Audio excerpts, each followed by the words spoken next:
वसई विरार मनपा नए कार्यालय के उद्घाटन निमंत्रण पत्रिका को लेकर विवाद। भाजपा ने किया मनपा मुख्यालय का घेराव। नमस्कार, आप देख रहे हैं सनसनी अब तक। वसई विरार शहर महानगर प्रभाग समिति के नए कार्यालय के लोकार्पण समारोह को निमंत्रण पत्रिका को लेकर घमासान लड़ाई चल रही है।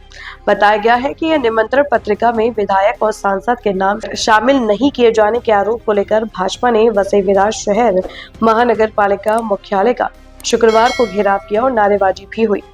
भाजपा नेताओं ने इसे राज शिष्टाचार का उल्लंघन बताते हुए जिम्मेदार अधिकारियों के खिलाफ कार्रवाई की मांग की है।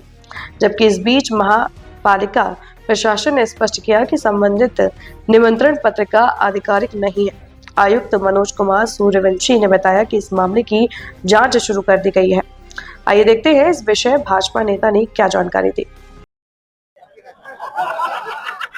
ज्या प्रभाग समिती च्या कार्यालयाचा उद्घाटनाचा जो एक निमंत्रण पत्रिका आलेली आहे, त्या निमंत्रण पत्रिकामध्ये जर आपण पाहिलं असेल तर माजी आमदारांच्या शुभ हस्ते त्या कार्यालयाचा शुभारंभ होत आहे आणि त्यात आज असलेले आपले नालासोपारा विधानसभेचे आमदार असतील, राजन नाईक असतील, वसईचे आमदार असतील, स्नेहाताई दुबे असतील, यांचा प्रोटोकॉल मध्ये जर आपण पाहिलं, स्नेहाताईंचं तर त्या पत्रिकेत नावच नाहीये आणि ज्या नालासोपारा विधानसभेमध्ये हा कार्यक्रम होतो आहे त्या नालासोपारा विधानसभेचे जे आत्ताचे आमदार आहेत त्यांचं नाव अगदी तिसऱ्या लाईन मध्ये ठेवलेलं आहे आणि माजी आमदार, माजी सभापती, स्थायी समिती सभापती अशा लोकांची नावं लिहिलेली आहेत। तर नक्की या प्रशासनाचा काय विचार आहे, त्यांना काय सांगायचं आहे?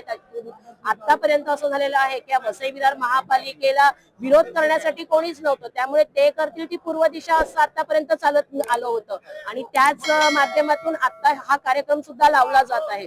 तर अशा पद्धतीने होणारा हा कार्यक्रम आणि त्याची ही पत्रिका हा इथल्या जनतेचा केलेला अपमान आहे, कारण हे जे लोकप्रतिनिधी आहेत हे जनतेने निवडून दिलेले लोकप्रतिनिधी आहेत।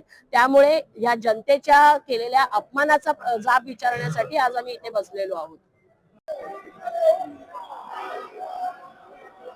भारत माता की